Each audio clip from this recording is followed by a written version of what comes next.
शन्नो मित्रः शं वरुणः शन्नो भवद्वर्यमा शन्न इन्द्रो बृहस्पतिः शन्नो विष्णुरुरुक्रमः नमो ब्रह्मणे नमस्ते वायो त्वमेव प्रत्यक्षं ब्रह्मासि त्वमेव प्रत्यक्षं ब्रह्म वदिष्यामि ऋतं वदिष्यामि सत्यं वदिष्यामि तन्मामवतु तद्भक्तारमवतु अवतु माम् अवतु भक्तारम् ॐ शान्तिः शान्तिः शान्तिः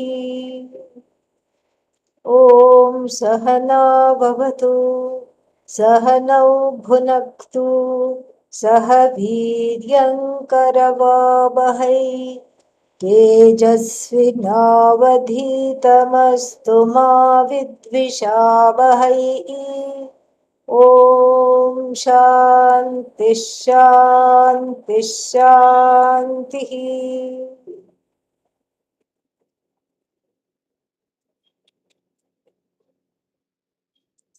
Let us see now in detail some of the things that we were looking at yesterday.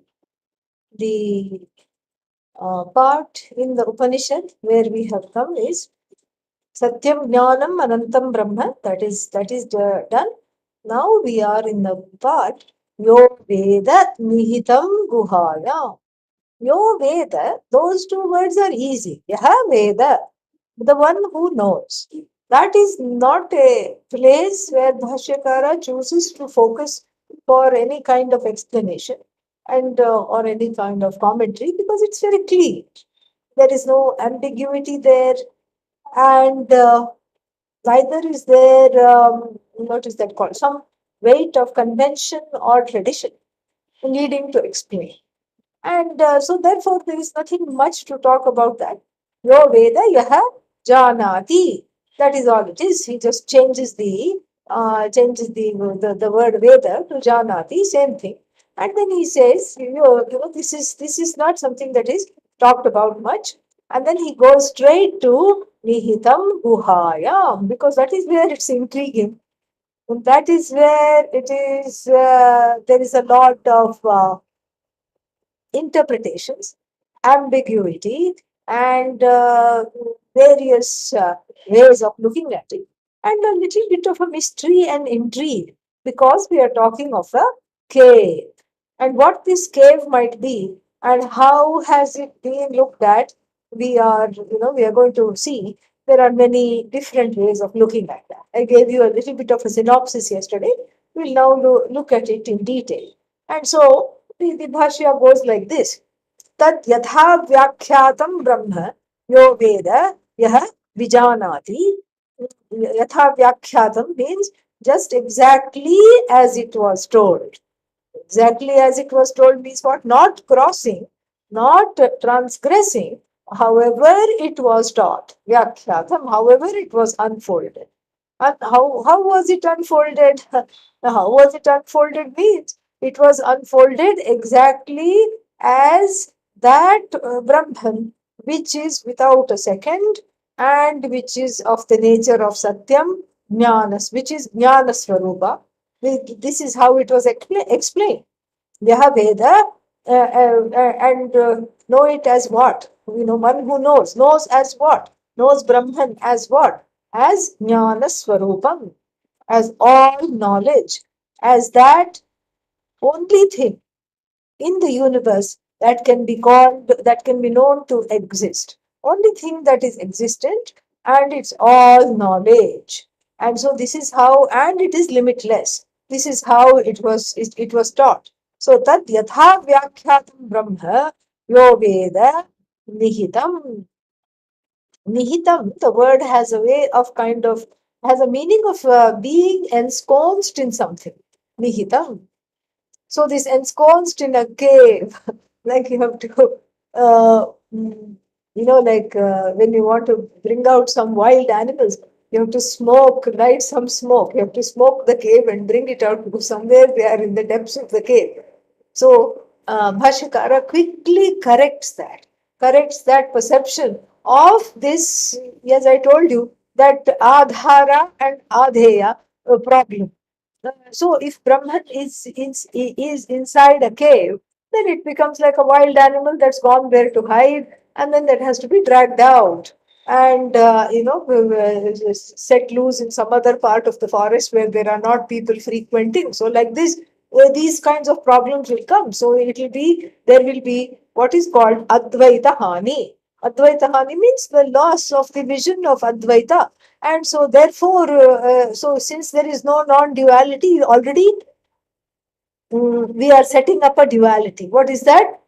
Brahman becomes the Adhara, or rather here, the Guha becomes the Adhara for Brahman, and Brahman becomes Nihitam, nicely ensconced inside this Guha. Then then the Guha becomes better than Brahman, more more pervasive than Brahman. Here we say Brahman is all pervasive, and if it can go and sit in a Guha, that means Guha pervades Brahman. But then that is not that is against the vision. That is against the vision and against whatever we have studied thus far. So that cannot be the meaning. So Bhashyakara changes the meaning. Nihitam means placed deliberately and very well placed, to simply sthitam. So the word sthitam here, even though they may be, they nihitam and sthitam may be paryaya padas, maybe they are synonyms, but still, when you say sthitam, there is not so much of a charge there. Stha, to stay. Okay, it's just a, it's like when you go to a hotel, you're staying there. You're not ensconced in the hotel. You're not here. It's not like a permanent, unchanging abode. And so what kind of an abode it is also, it's going to be talked about. So this is, he changes this to simply sthitam. So just an objective way of saying it happens to be, and again the word sthitam has to come for, the word sthitam has to be understood separately. Sthitam, we have to add sthitam eva, as though sthitam, we have to add that. Okay. So let us look at this vakya again. So now this is what it is. So so he gives two, so now having explained this, that this is the nihitam sthitam guhaya. So then he goes on to give two meanings of the word why this buddhi is called guha. Very compelling meanings. So let's look at the first one. And so he gives two meanings, and then he also gives one more meaning later on. And then let's see what each of them says. Now, um, the first two meanings are for the word guha, and then he gives two more meanings from the Purvacharyas. Purvacharyas means the acharyas that came before him, out of respect for the tradition, even though he does not agree with them really speaking. He gives those meanings and then he comes back to his own meanings and says, I prefer this. This is a very nice nod to the people that came before. He has tremendous respect for the acharyas, and this is part of the tradition. I mean, if you're writing something, you don't go against whatever has been said before without really talking about it and without really understanding it and explaining that, okay, these are people who went before me and this is what they had.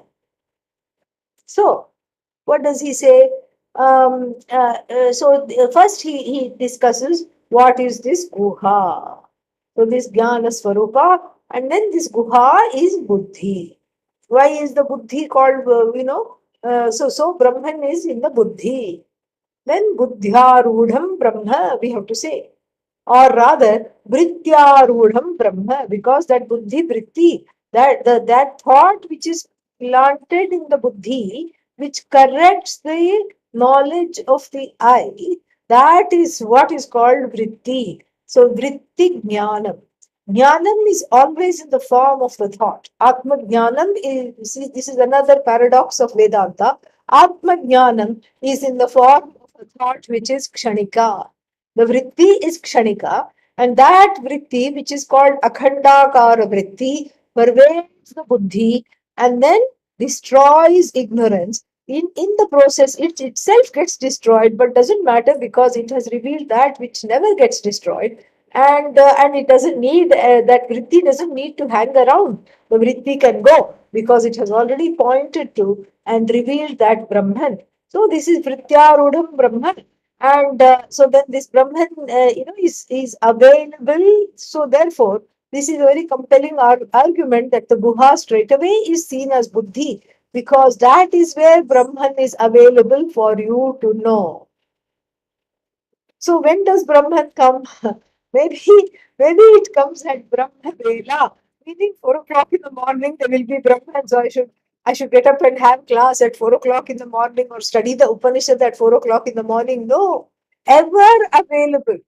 Thank God. Because if you're not a morning person, the chances of self-knowledge are nil. So then, so this is not correct. So therefore, it is ever available, thank God. It's always available in the buddhi. And so, so it's not that Brahman comes and goes. What happens in knowledge, in self knowledge, is that ignorance of Brahman goes via the vritti. That is what it is. And so whatever vritti is necessary, that vritti is there in the buddhi. Akhandakara vritti is there. The vritti of oneness is there in the buddhi because it helps to recognize this, this Brahman. So the one who knows, meaning the one who is no more ignorant of Brahman, because one has been exposed to the vritti of this ajnana nashaka vritti, and so that the ignorance therefore is destroyed. The ajnana nashaka vritti one has been exposed to, and then so therefore what? So guhaya nihitam. So it is sitting in the guha. like a, what is that, like all the swamis who are busy booking caves in the in Ladakh. It's the northernmost of the high Himalayas. The air is very rare, already because one is at an elevation, and then further elevation, much 10,000 feet more than that. Already here people were fainting when I went, and then 10,000 feet more than that. And then that Swami who was there, a Buddhist Swami, took me and he said, I am the president of the Cave Owners Association. I said, seriously? Yes, there is such a thing, Cave Owners Association. I'm the president and I can give you a wonderful cave. You just come, you just come and you sit, and it will come very nicely furnished with a double insulated glass wall on the cliff side. So you can enjoy the view without what is that called? Without any wild animals or drafts coming in, because the leopards are very good climbers. And on the other side is a road, and so every 15 days, you can pay somebody, and every 10 days, 1 week, 15 days, they bring you milk, they bring you your groceries, they bring you, rice, wheat, whatever you want. There is a stove, they bring you a little gas cylinder, a tiny one, and then you can make your chai, you can make your dinner, and you can read and write all day long. You can read, write, meditate, go into samadhi, revel in your own glory. And so I said, what is the mortgage? Because, this is a good question. Said, no, because there is no mortgage, because nobody wants to go. Nobody, it's all there. We have all furnished it and everything. It's all there. And then, but so I'm offering it to you because you can just come and, I have, since I'm the president, I have some leeway of who I can put on top of the list. And this particular cave I'm offering you is a deluxe cave. We drove by it, on the cliffside and saw it. It had like a very plush rug and everything. And then, and then it had, where blankets and all that. I could whatever I could see from the cliffside, and so then I thought about it, but I did not cave in to the offer. I said, my time for the cave has not yet come. So let us just be here in the civilization for some more time, I thought.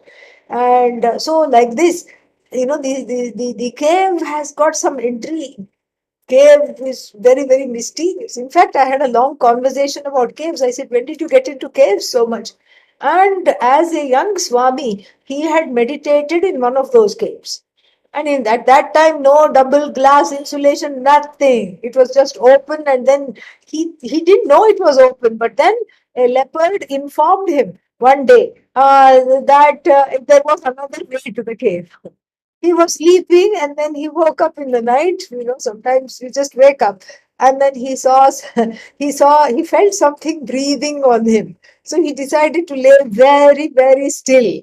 So the blessed thing sniffed around and then went away. It didn't even make a noise. It had like padded paws. It just went away. And then so he thought, okay, maybe this is a leopard. And then, he wasn't scared. It was very interesting. And then he sat in meditation. And in the meditation, he was told that he is being a little greedy and he's not giving enough to the animals that are outside, to wildlife that is outside. He has to respect the wildlife, and then that's when they will respect the space. And they will not come in, because if they are coming for food, yeah, because he, one thing I did tell him, it sniffed around him and then went to the kitchen and then in the kitchen, and then there it just ransacked everything and drank his milk and did everything, and then ate up whatever was there, the leftovers, and then left. And he didn't know how he had left that leopard or tiger, whatever came, because the door was locked. Because it was a little makeshift door in those days, which was locked. So that's how the leopard informed him there was another way through the cave through which it had come. He never found out what it was. But then he said he prayed and he meditated, and the Buddha came to him in a dream and told him that you have to put some offerings out, otherwise, this will keep happening. So then he started to cook 2 pots of khichdi, and 1 pot of khichdi. I mean, a carnivorous animal and khichdi, what will it do? But anyhow, he started to put out 2 pots, one for himself and one for the animal. And from that day, he never had a problem. One day, he was very tired. He had some business in town. He had gone there to give some talks and then come to the cave very late. He forgot to put the food out, and sure enough, it came growling inside that night. So you see, there is this cave is full of intrigue and full of what should I say? A lot of mystery there. There is a rahasya, and there is this feeling here. So here, this cave is likened to the buddhi, which also holds a lot of wild animals as a potential. That is why this story. You might be wondering why in the middle of the Bhashya we are having a tiger visitation story. This is exactly why. So, just like the Buddhi is like the cave because surprises happen. Nothing is completely set in stone. Surprises happen. Everything is a surprise. So where is the prarabdha karma unfolding? That is also in the buddhi only. It will be unfolding as a possibility. The surprise. Oh, I have brain fog. Surprise.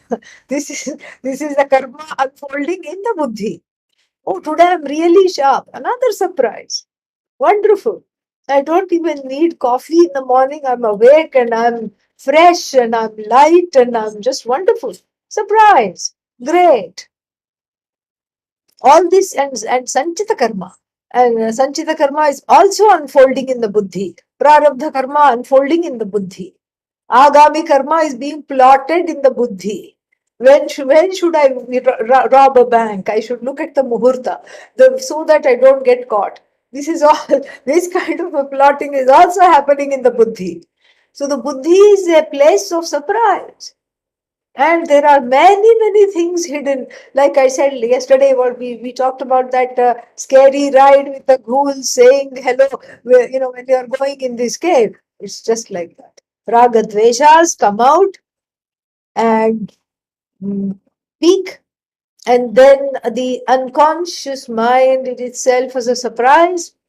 Suddenly one feels angry without any reason.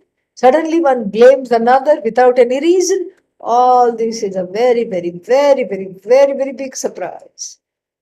And so this surprise is is why one of the main reasons why the buddhi is called guha, because there are so many things hidden in it. And in between all these hidden things, Brahman is also hidden in it. In fact, Brahman is as though hidden because the presence of Brahman is alone giving the light to all these things, giving them the place to stay, really, as the next interpretation will tell us. But then, so this is why it is called Guha. And then, and he gets it from this word Guhati. Guhati, gu, to hide. And guhatehe, he converts the verb into a noun. There is a certain way you can do that in Paninian grammar. Guhatehe, it's called tipa nirdesha.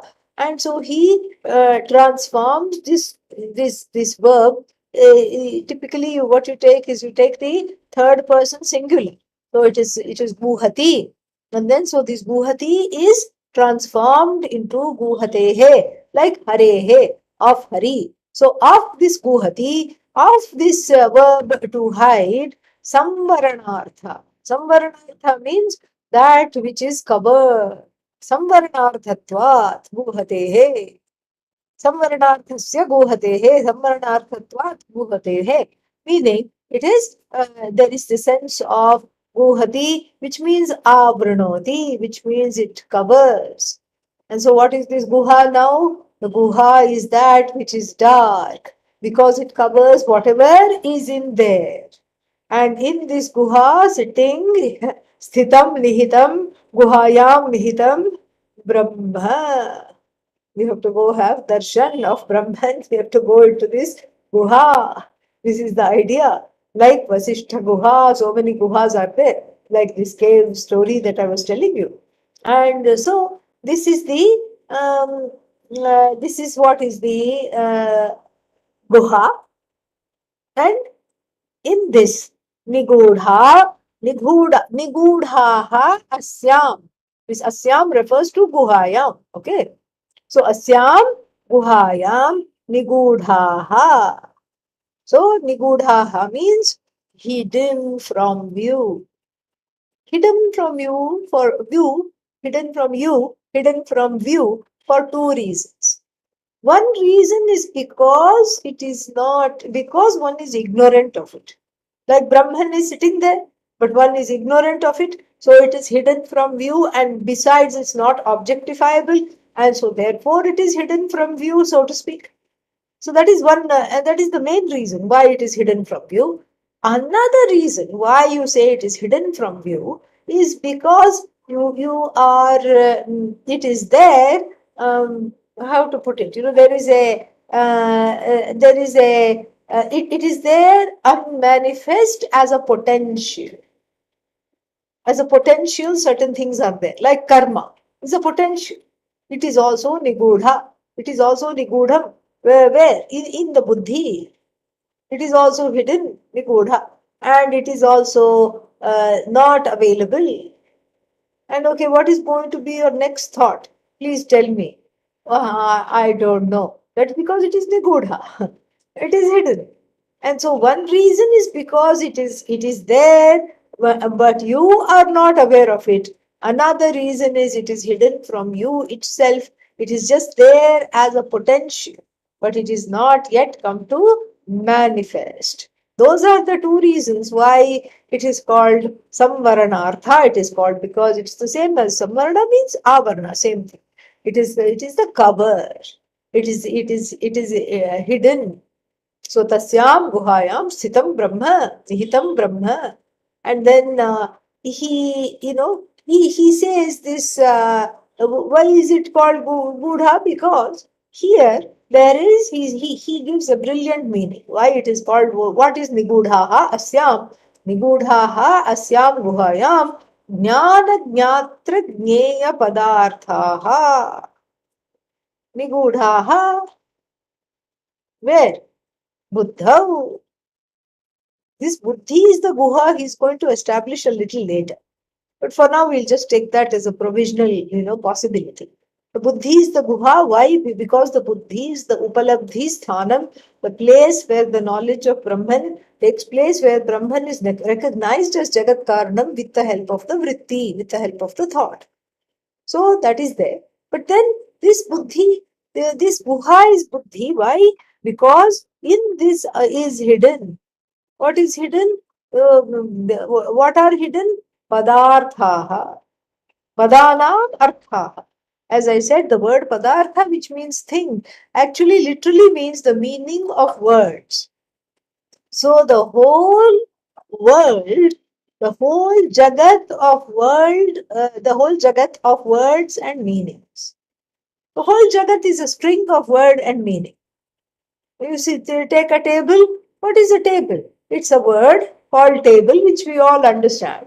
And then it has a meaning, which we understand. Table, word and meaning. Chair, word and meaning. Computer, word and meaning.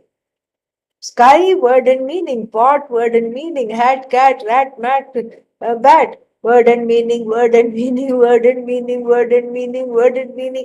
Whatever you look at, word and meaning. Whatever you objectify, word and meaning. Whatever is difficult to objectify, like space, word and meaning. Or the five elements: water, word and meaning; air, word and meaning; fire, word and meaning. You get the idea. So the whole thing is just a manifestation of word and its meaning.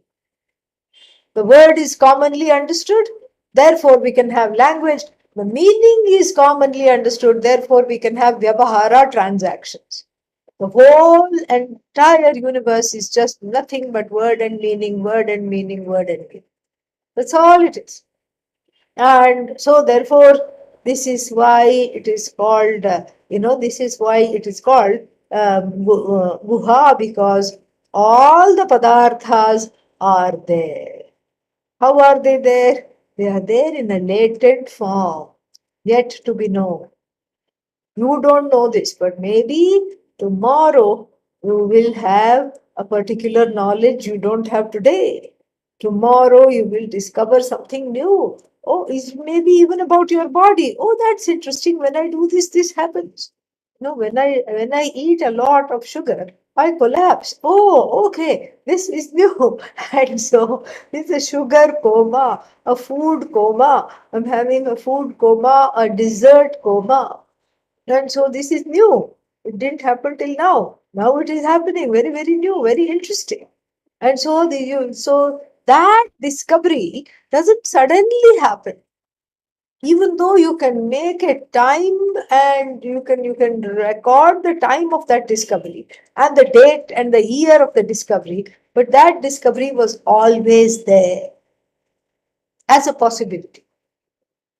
And had you not eaten an entire, chocolate cake, you may never have discovered it. So it is there as a possibility. So so the latency is what is talked about in this, padarthaha nigudhaha santaha. So padarthaha means the words and meanings, meaning things, various things. And what are the things? The things are not called vastu. Vastu is only one. Vastu is Brahman. And everything that is avastu is called padarthaha. So we have two words for thing. One is padartha, which means no thing, because which is just which is nothing. And this padartha is basically what? The padartha is the word and meaning. And so those word and meanings are all already latent as a possibility in the buddhi. They're already there. And then some of them are recognized right away. Some of them may be recognized in the course of the lifetime. whereas some may not be recognized at all. And one dies away without recognizing a few things. Just like our foremothers and forefathers, they died away without knowing what an airplane was. The potential was there, not only to know what an airplane was, but perhaps even to build it. But it wasn't collapsed, it wasn't actualized. So they lived their lives and they died away without knowing what an airplane was. And if they had a certain flight of fancy when they studied the Ramayana, and that's all they had. Pushpaka, they had some imagination, but then they did not know plane, they did not know microwave, they did not know so many other things. What is that? Zoom. I mean, who would know? Even 10, 15 years ago, nobody knew the word Zoom. And now everything is on Zoom. Gurukulam is on Zoom. Homa is become Zooma. And everything is on Zoom. And so this is, and people did not know this. Again, this was all hidden. Some possibilities are manifest, some are about to be manifest, and some are unmanifest. And this is, a co-creation between the Jiva and the Ishvara. So there is a certain way in which your free will also takes part in this manifestation, in this coming to light, because of your desire, because of your knowledge, because of what you want to find out. So your free will is a little bit in play,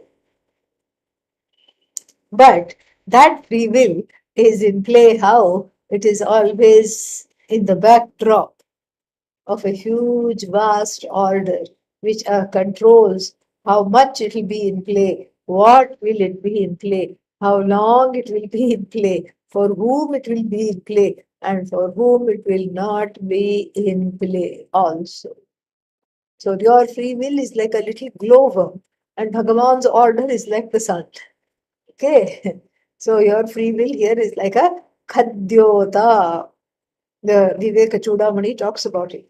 Adyota compared to glowworm, which goes blink, blink, blink at twilight, compared to Bhanu, the steady shine of the sun. So, where are we? Let us just see. Yeah. So, Jnatra Jnana Jnaya Padarthaha, these three things are potentially there. Hidden means they are there at any time you're seeing something. That is because the Padartha has manifest. It was there as an unmanifest thing. Now it has been manifest. And because in the Buddhi, every minute a new vritti is born. So, with reference to this vritti, when one claims to be the owner of the vritti, the jnata, the knower is born. Happy birthday, jnata. And then, when one cognizes, I see the pot with my eyes, then the Vishaya, the object, as though born. For that particular person, for that particular buddhi in operation right now. The one who calls oneself Ajnata, then what is that? Then there is object. The object vritti here is called Jnaya. The vritti in the form of the object is called Jnaya. What do you mean by vritti in the form of the object? Pot thought. Okay, yeah. Let's not make it really fancy. So the thought of me as the knower of the pot is jnata, jnatru, jnatru vritti. And that same vritti morphs as it were without really undergoing into any change, because it is just all is one, and it is not, there are no three things really. So all is one. And so that same vritti morphs into jnana vishaya, the object of knowledge. It shines as the pot thought in your head. Same vritti. And then that same vritti also says, how do I know this is pot? Because I am seeing it and I am touching it. It has the roughness of the clay. And I'm smelling the pot. It has the smell of earth. So therefore, I'm using actively my jnanendriyas to call this a pot. So what has happened to the vritti now? The vritti now is in form of jnanam, the means of knowledge. So will the real vritti please stand up? It will not. That's why it is nihitam guhaya.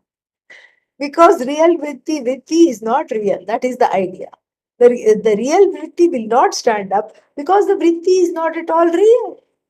If the vritti were real, it would stand up and it would biff the other two and say, Jnata, long live Jnata, Jai Ho, and I am the one, don't talk to these other people. But the vritti is not here being talked about at all, as Jnata, as Jneyam. No, it is that which blesses the Jnata with its presence. It blesses the padartha, that which is to be known, and it blesses the way in which the knowledge comes to be, in the sense of it blesses the operation of the pramana, the means of knowledge, without becoming any one thing. This we have to see. So this is what that vritti is nothing but Brahma. That is Brahman alone. So then, so because so there are two things which are a little interconnected. So I want you to understand it really clearly.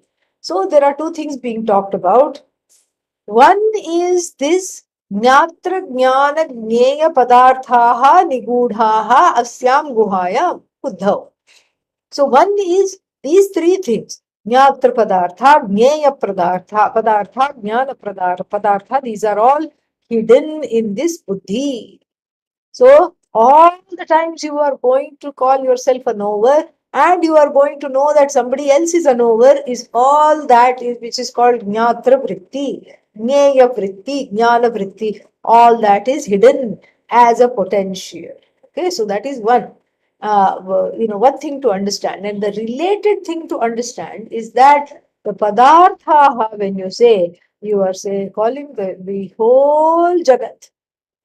If you want to call out to the Jagat, you say, hey, Padartha. Then the whole Jagat is there. Because the Jagat is nothing but Padartha. So what are you saying? The whole Jagat is in the temple, in between these two temples. The entire Jagat is sitting there in the form of various agents of knowledge. Various, what are they called? Objects of knowledge. Endless objects of knowledge. Endless means of knowledge. Means of knowledge may be finite, but not endless. But the thing is, they are endlessly used. That is the idea. So, means of knowledge, so many means of knowledge, so little time, so many kinds of things to know, and so many ways of knowing that. So many ways of knowing it. All this is there in the buddhi as a hidden potential, and therefore it is called guha. And like I just mentioned yesterday, the word guha is extensively used by the Shastra to refer to the antahkarana, where a lot of things hide. So then they constantly come out and say surprise. Some of them are scary, and some of them are very comely and tamed. So this is why the guha, there is a convention, there is a shastric convention for the word buddhi to be, for the word guha to be used for the antahkara. Why? Because it is down. So many things are hidden from yourself, not just from other people, from yourself. So many things are hidden. And so it's always a big surprise. And so therefore it is called guha. Guha means a cave. It is dark, it is hidden from you, there is a veil there. And this is what we do in the Hindu temples, I told you yesterday. Everything is dark, the walls are black, no. And then after you do Kamphar Arati every day, 3 times a day, the walls turn blacker and blacker. And then what else? And then if you just wash it off, if you try to wash it off with all the oil and all these other things, it just becomes another layer of paint. Then then there is just a little bit shine of the deity there. You say, Asti Kashchit, there is some Shraddha, and you see some jewelry. You see the Vibhuti of Bhagavan shining little bit because of that small, tiny oil lamp. And then you don't see anything else.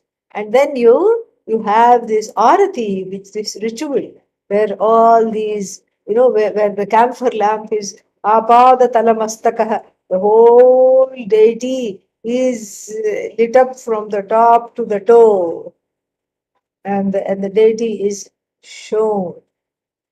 And then the the priest will say darshan kijiye. And in South India, the priest is called Guru because he's showing you Bhagavan. That's what Guru does. And so, very interesting. The temples are all modeled after this only. And then, therefore, this is the Guha, which is the Buddhi. And then in North India, not so much because they use whatever there is, white marble. They use white marble there. And we don't use white marble because white marble supposedly is not at all fireproof. And it turns into powder, churna. So yesterday it was Radha and Krishna. Today, after some after some kind of a problem and arson or something, today it is white powder. So therefore, we use only black stone, granite or some black stone. And in the stone selection also there is a very big Agama Shastra involved, very, very wonderful. And if you read it, it is so nice. It will say that you have to hit the stone gently, first with a wooden stick, and then a metal stick or a spoon or any kind of a yantra you have at home. First you hit it with wood, then you hit it with metal, and then two, three other substances. They tell you with brass and everything you hit with various metals, and then you shake the stone. And if it's a big stone like you want to carve a huge thing, then you can't shake it, of course, but then you still put your ear to it for some time. There are special people who do this, and they are sensitized to hear whether there is water or not. Sometimes the stone traps water. It's after all a geological, the stone is nothing but an expression of a geological phenomenon. And so the stone will have water. And you don't want Bhagavan to be sloshing around, when you carve out the deity. And so, therefore, the stone must be free of water. And the shape in which the stone is, not after carving, even before carving, the shape in which the stone is, all this is very, very important. It must not be, it must not look like an odd shape. It can be more or less jagged at the edges, that's okay, but it should either resemble some kind of a even-sided, angled shape, like a rectangle or something like that. But it should not have too many projecting ends, because the Bhagavan that is carved out of that will not be a source of blessing. All these things are there. And so, therefore, in South India, we have a lot of all these things which are there, only black stone, and that is also very, very nicely talked about and understood and chosen. And so, therefore, what that when that deity is lit, that black stone deity is lit with the fire, with the arati, then only you say, "Oh, now I have jnanam, what Bhagavati Meenakshi looks like. Now I have jnanam," all these things you can say. But this is exactly what Brahma Vastu is equated to. Brahma Vastu, it is all nigudhaha and all. And then he goes on to say Sarve Padarthaha, meaning it is the Upalabdhisthanam. It is the place where the whole universe, in the form of word and meaning, in the form of what is that other one? Names and forms, are recognized. It's all like that. So all padartha therefore means objects. Therefore, how many objects are there? Ananta padartha. Anantaha sarve. All of them have to be recognized by you, experienced by you, known by you. And how? only with the buddhi, only with the help of this buddhi. And so in this buddhi alone, this is the place where the world is showcased. This is the happening place, the buddhi. It is the where the world is showcased. It is where the world is cognized, and so therefore it is where the whole world is hidden, along with your own raga dveshas for it. Everything coexists in this whole world called this world of this buddhi, and then they're all there. So buddhi guha iti uchyate, and they all have to be understood. Yet there are. That's why every body of knowledge is infinite, because it is, no matter how much deeply you go in, there is still more to understand. There is still more to understand. There is still more to understand, more and more and more and more to understand. And then all these are and so what is really ultimately left to understand is that the gnatra, the knower, the jnana, the means of knowledge deployed to know something, and that jnaya, which is the object of knowledge, all three are Brahman. This is what is Brahma Jnana. This is what is Brahma Jnana. This is what is Atma Jnana. All three are Brahman alone. This is what has to be understood. And then it's not enough to say all three are Brahman. Then we can have a little bit of a, what is that called? We can get stuck there. Not only all three are Brahman, but then Brahman is free from all three. That also has to be. Jnata is nothing but Brahman. Jnanam, nothing but Brahman. Jnaya Padartha, nothing but Brahman. But then it is free from all three. Essentially, it is not any one of them. Then only it can be Ananta, Anantam Brahma. So then all three it is. It supports all three Satta Spurti Pradhanena by lending its sentience and its existence. It brings to light the Jnata. It brings to light the Jnaya, the object of knowledge. It brings to light the means of knowledge without becoming any one of them. When the sun illumines, it illumines something. It doesn't become one with whatever it illumines. Even if it casts a reflection, there is a reflected sun in the river, let us say, but still the sun is sun. It does not lose itself. So therefore the buddhi, it has got a potential for the whole world is there. And then, so this is the first meaning he gives. Is this clear? Yes? No? Maybe? Yeah? Okay. Then he gives another meaning. Very, brilliantly written Bhashya, this area. So the other meaning is Asyam Nigudhau. What? Purusharthau. Purusharthau means two. Only two. I thought there were four Purusharthas. He converts the four into two. Bhoga, Pavargau. Bhoga and Apavarga. Bhoga means dharma, artha, and kama.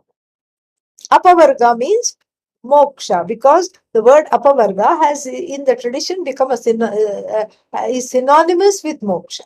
So bhoga and apavarga. Bhoga includes dharma, artha, kama. Apavarga is moksha.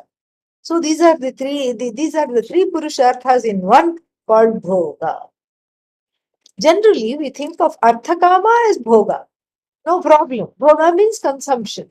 Those purusharthas which are consumed, rather which consume you. Okay, those purusharthas which consume you are included in the word bhoga, and then that purushartha which releases you from these other three catching hold of you, like a graha means alligator. So like a graha, shark, alligator, all these biting things. Okay, so that which releases you is called apavar. So generally, we don't think of dharma in this particular categorization. In fact, the pursuit of dharma is given an altruistic place, and one is lauded for being dharmic. One is very much lauded. One is very much appreciated for being dharmic, and so therefore, this is generally not looked upon as bhoga.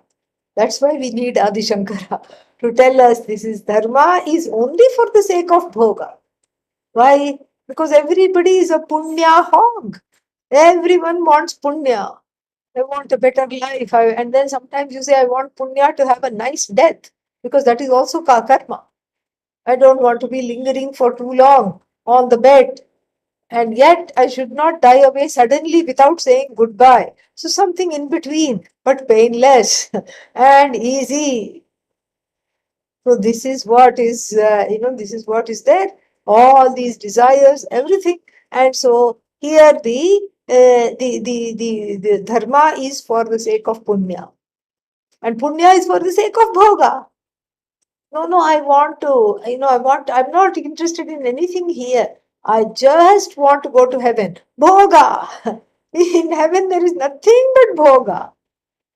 No, I heard there is a yoga class there. But even if you go for yoga, it is still bhoga. You're enjoying how the muscles are stretching. You're enjoying having this body. It is still bhoga only.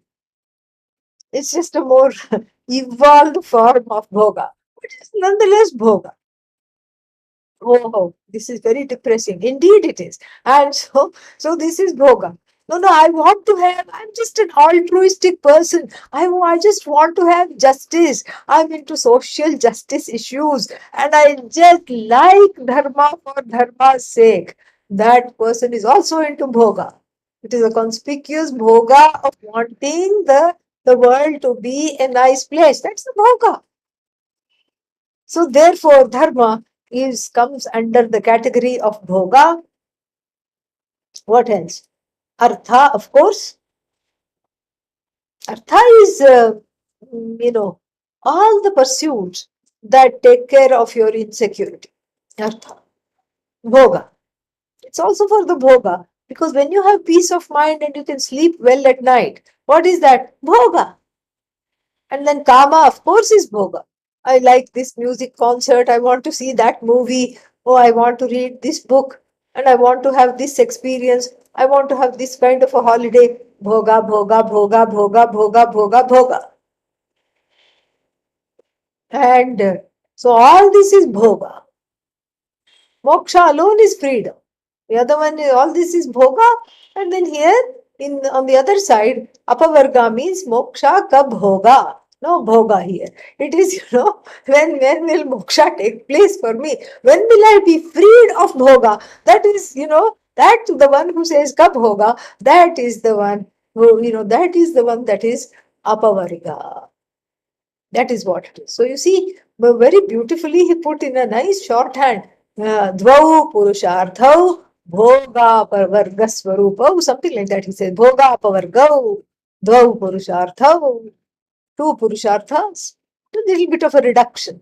And so this is, so this moksha is not something which is not an experience, which is not anything. Jnana Rupa Moksha. We have to take it like that. Jnana Rupa Moksha. And so it everything, anything that you experience is bhoga. And so apavarga means the freedom from getting addicted to or developing a dependency on that experience. This is apavarga. So, from Swarga all the way to whatever is happening on the earth in all the seven lokas, everything is in bhoga other than the seeking of this freedom in the form of knowledge. Okay. So, this is the second meaning.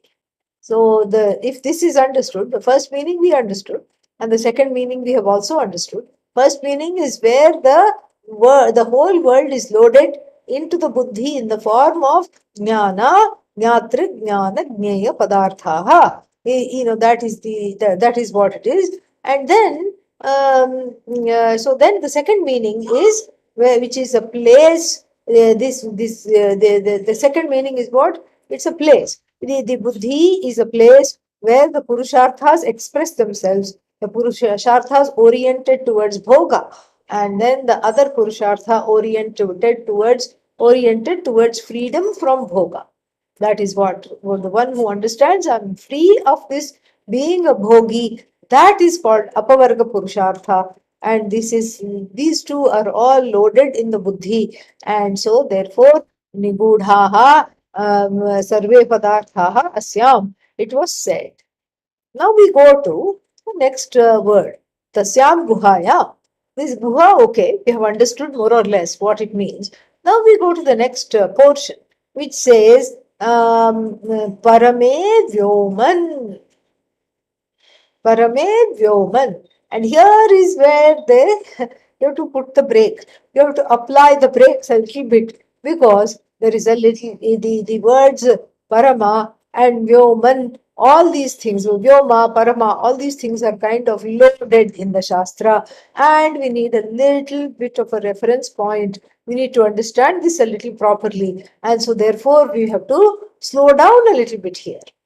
So, so tasyam guhayam parame prakrishte vyomni. Why is Vyoman converted to Vyomni? Because it makes sense. Otherwise, it is some kind of a Chandasam. Chandasam means it is connected to the Veda, and sometimes the Veda will not use the correct Vibhakti, what we think is the correct Vibhakti, but that is the Vedic license. We call it Chandasam. The Vedic license is what is called Chandasam. So now here that Vyoman is converted into the seventh case Vyomni. Why is it converted into the seventh case? Because everything else there is also in the seventh case. Let us see. So, Tasyam, seventh case. Guhayam, seventh case. Parame, seventh case. Prakrishte. Parame is Prakrishte. He is explaining it. Parame, and then suddenly Vyoman. So, no, Vyomni, because it goes along with Parame. Parame Vyoman. This is how we chant. But when we understand it, we have to convert it into Parame Vyomni.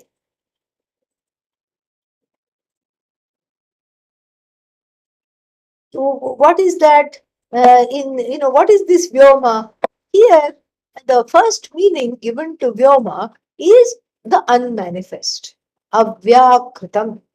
That which is unmanifest is called Vyoma. And so the word Vyoma also means Akasha. Elsewhere we have seen the word Vyoma means Akasha. And here it is called Avyakrita. Avyakrita Akasha. It's like space that is so kind of strange to say. And but it's important to understand. It's an unmanifest space. What is the meaning of unmanifest manifest space? It's kind of like like when you have an understanding of air, the air that moves around, you know it, you have felt it, and you see it, you relate to it, you know this, you know Vayu, correct? Yeah, you know Vayu very well. But then you take a deep breath, and then what happens? That same Vayu, which was Vayu 1 second ago, has now become Prana. Vayu has become prana. It has gone within. And once it goes inside, now it is inside air. So that inside air is much more mysterious. You don't know where it is sitting in the lungs. You don't know what it is doing there. And you don't know the manner in which, even though we understand it medically, but we don't know the exact manner in which, how does this Vayu go and clean out all the, oxygenate everything and detoxifies everything. How does it happen? All these things.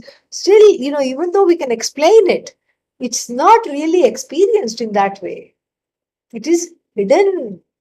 So this Vyoma is called this, here, a kind of an inner space. The space, and this is also there in the meditation. We are going to see some quotation called Hardakasha, inner space. Hridibhavam Hardam. So Hridibhavam means that which is, obtaining in the heart. That is called Hardakasha, the inner space, the space of the heart, where one is asked to focus during the dhyana, etc. During meditation, etc. That's where you're supposed to focus in the heart.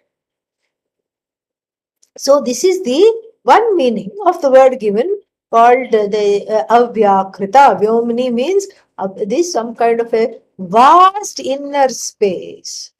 And so here don't bring in the buddhi yet, okay? Just appreciate it as a vast space, but it's more of a inner space which is mysterious. That's why it is like a guha, which is not fully understood by everybody. And so etasmin, because he gives a quote here.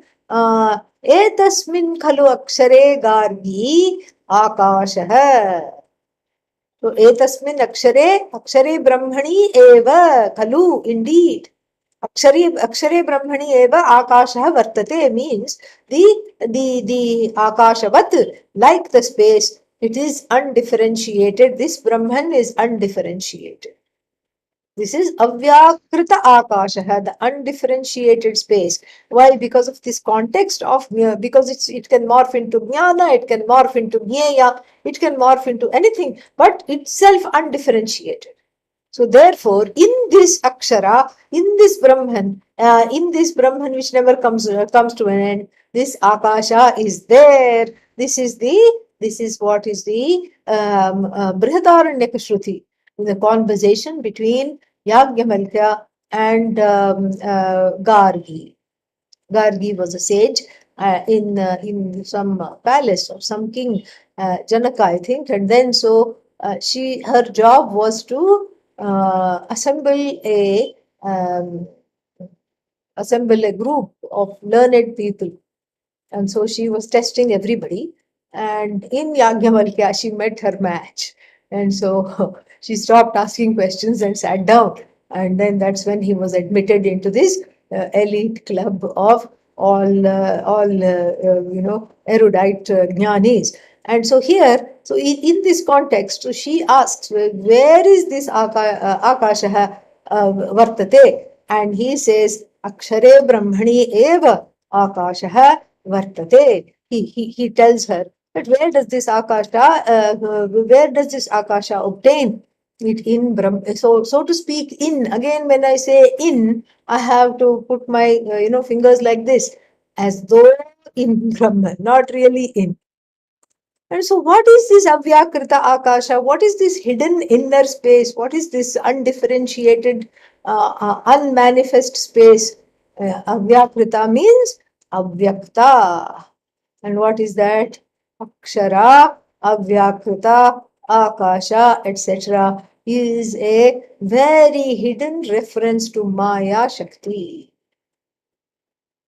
So, akshare brahmani eva akashah vartate means in this Brahman, unchanging Brahman only, as though changing Maya is as though situated. Very interesting. This meaning is very interesting. And then so this is so when you talk about Parame Vyoman, that Vyoman is Maya. That Vyoman is Maya Shakti there. And then, but then why is it called Parama? Parama means the ultimate. No, here it doesn't mean the ultimate. Generally, it means the ultimate. Contextually, here it means the cause. Parame Vyomni Akashe means, Parama means it is the Vishesha to prove that this Akshara is there. That this Akshara, this Akshara, which is Brahman, has some Sannikarsha, has some contact, has some Sambandha with this Avyakrita. So Brahman and Maya are related. To show that is why the Parame Vyoman is given. The Parama is the cause of this Maya. That is what. So the cause and effect. Very interesting, because if we bring in here, they don't talk about the Buddhi. But this is the beauty of it. If you bring in that Buddhi meaning, which was given earlier, if you bring in that Buddhi meaning, you see that in the Buddhi, which is the effect of Maya, the cause also resides.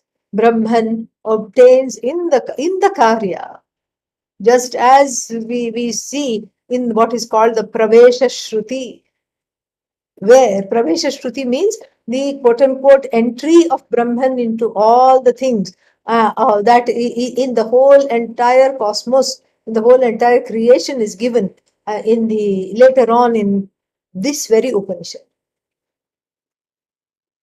Tadevanupravishat tadanupravishya satchatyachabhavat.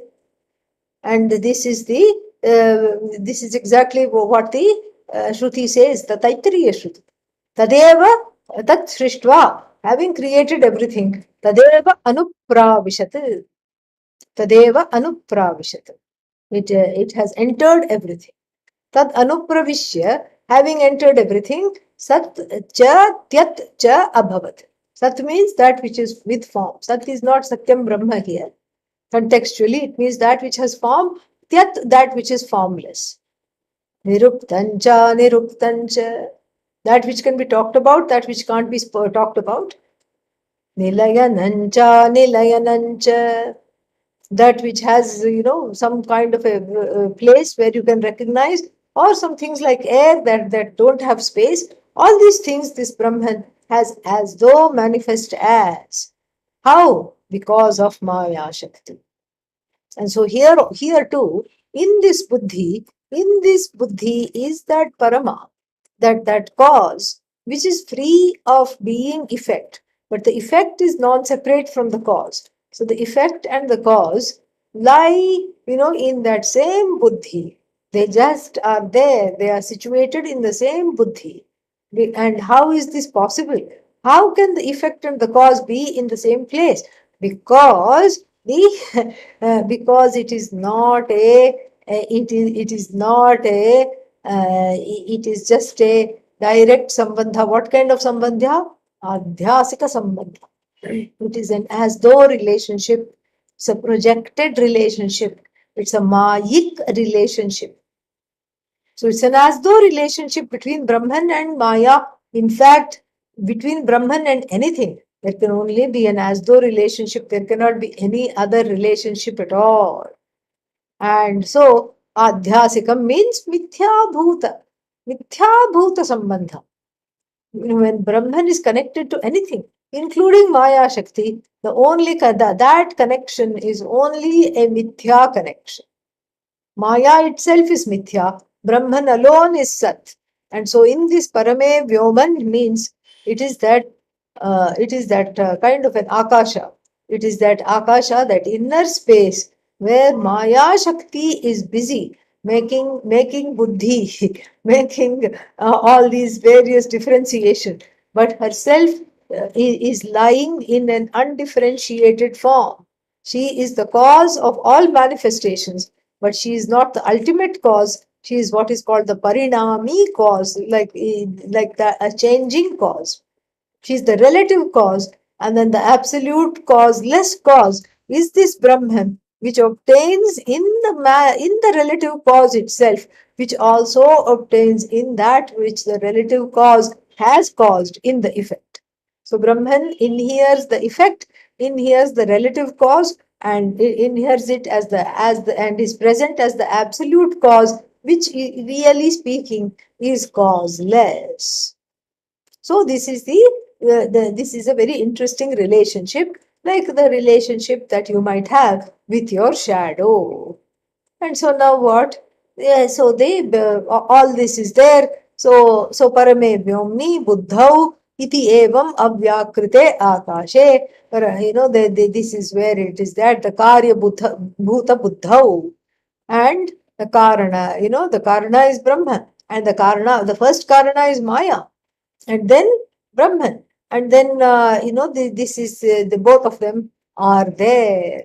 Buddhau Brahman Hitam Guhaya. This is one meaning of the word Parame Vyoman. So this is, when we take everything as seventh case, it is called some kind of a Samanadhikaranya Saptami. The Saptami means everything is in the seventh case, and we take it as, we take it as referring to the same locus. We take it as referring to the same locus. Now, the other meaning is slightly different here. The other meaning, has some, it's in fact so slightly different that it's difficult to differentiate. But then we'll try to make an attempt and look at how it is different the next time we meet, because I don't want to get into it now. It's a little more involved, and some background, what is that, quotations and all have to be used to explain that. We'll see that next time. Okay. ॐ पूर्णमदः पूर्णमिदं पूर्णात् पूर्णमुदच्यते पूर्णस्य पूर्णमादाय पूर्णमेवावशिष्यते। ॐ शान्तिः शान्तिः शान्तिः। हरिः ॐ श्रीगुरुभ्यो नमः। हरिः ॐ। Thank you.